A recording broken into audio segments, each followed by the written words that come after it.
more than 15 months of suffering by the innocent people of Gaza. Fighting in Gaza will stop, and soon the hostages will return home to their families. The elements of this deal were what I laid out in detail this past May, which was embraced by countries around the world and endorsed overwhelmingly by the UN Security Council. The deal is structured in 3 phases. Phase 1 will last 6 weeks.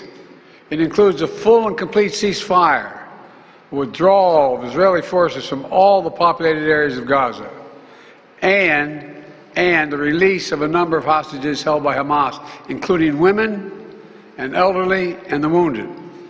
And I'm proud to say Americans will be part of that hostage release in Phase 1 as well. And the Vice President and I cannot wait to welcome them home. In exchange, Israel released hundreds of Palestinian prisoners. And during Phase 1, the Palestinians can also return to their neighborhoods in all the areas of Gaza. And the surge of humanitarian assistance into Gaza will begin. And the innocent people can have a greater access to these vital supplies.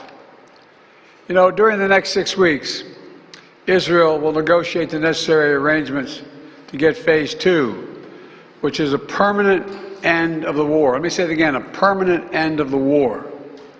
There are a number of details to negotiate to move from Phase 1 to Phase 2, but the plan says if negotiations take longer than 6 weeks, the ceasefire will continue as long as the negotiations continue.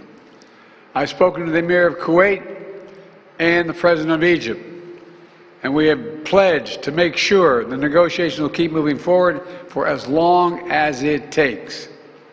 Then, when Phase 2 begins, there will be an exchange for release of the remaining living hostages, including male soldiers, and all remaining Israeli forces will be withdrawn from Gaza, and the temporary ceasefire will become permanent. And finally, Phase 3, any final remains of hostages who have been killed will be returned to their families, and a major reconstruction plan for Gaza will begin. This is the ceasefire agreement I introduced last spring. Today, Hamas and Israel have agreed to that ceasefire agreement and the whole ending the war. You know, those of you who have followed the negotiations can attest, the road to this deal has not been easy. I've worked in foreign policy for decades. This is one of the toughest negotiations I've ever experienced. And we reached this point because of the pressure that Israel built on Hamas, backed by the United States. Hamas's longtime leader, Sinwar, was killed. Hamas's strongest supporter, Iran, launched attacks on Israel. And those attacks failed after my administration organized a coalition of nations to stop them. And after I ordered the U.S. ships and planes to come to Israel's defense, we also shaped Israel's strong and calibrated response, destroying Iran's air defenses, but avoiding an escalatory cycle of an all-out war.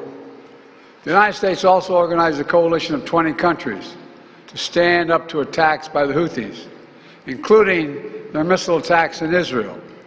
Then, Hezbollah, another of Hamas's strongest backers, was significantly weakened on the battlefield, and its leadership was destroyed. With our support, Israel negotiated a ceasefire with them, and after that, Lebanon finally elected a new president who's not beholden to Hezbollah, and he can begin a new chapter for the Lebanese people. All told, these developments in the region, which the United States helped to shape, changed the equation. And so now, the terror network that once protected and sustained Hamas is far weaker. Iran is weaker. Iran is weaker than it's been in decades. Hezbollah is badly degraded. And after more than 15 months of war, Hamas's senior leaders are dead. Thousands of Hamas fighters are dead. And the military formations have been destroyed. With nowhere to turn, Hamas finally agreed to releasing hostages.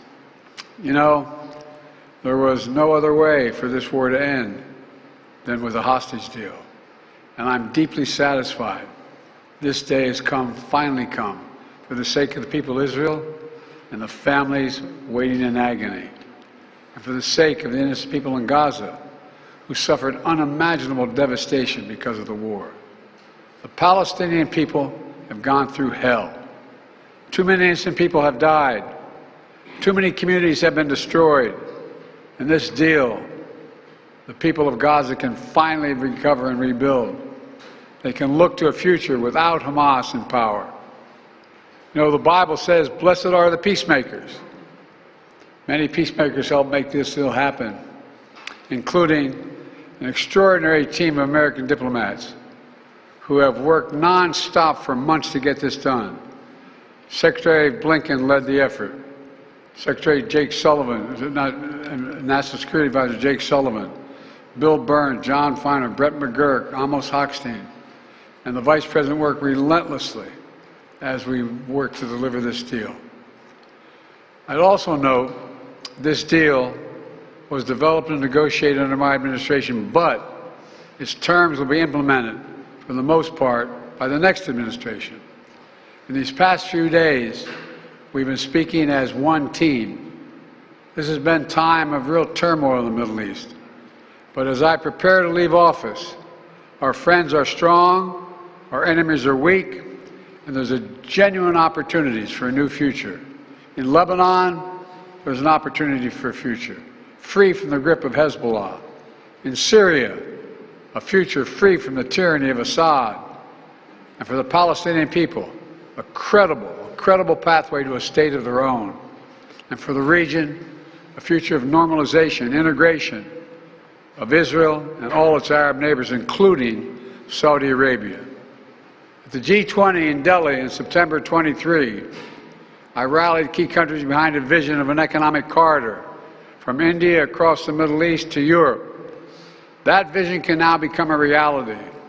There are risks as well, including ISIS and Iran, even in a badly weakened state, but we're handing off to the next team a real opportunity for a better future for the Middle East. I hope they will take it. Let me close with this. My friend for years in the United States Senate, former Senator George Mitchell, who did so much to forge peace in Northern Ireland, once said about diplomacy, he said, it is a 700 days of failure and 1 day success. 700 days of failure and 1 day success. Well, we've had many difficult days since Hamas began its terrible war. We've encountered roadblocks and setbacks. We've not given up. And now, after more than 400 days of struggle, a day of success has arrived. God bless all the hostages and their families. May God protect the troops of all those who work for peace. Mr. President, how do you see the future of Gaza now? As you were saying, the implementation of this deal will be in the hands of the next administration, and basically they will shape the future of Gaza. So how do you see this future? And also, how much credit do you give to the Trump team for this deal? Trump is already taking credit for it. Well, you know, this is the exact framework of the deal I proposed back in May. Exact. And we got the world to endorse it. Secondly, it's America's support for Israel that helped them badly weaken Hamas and its backers and create the conditions for this deal. And thirdly, I knew this deal would have to be implemented by the next team, so I told my team to coordinate closely with the incoming team to make sure we're all speaking with the same voice, because that's what American presidents do. Thank you. In the, how many Americans will be released when the hostages are being released? All the exact detail of how many people are being held, how many bodies will be returned and less, will all be forthcoming. All of it, all of it. Thank you. This deal will hold. I'm confident. Thank you. Folks, credit for this, Mr. President, you or Trump? Is that a joke? Oh, thank you.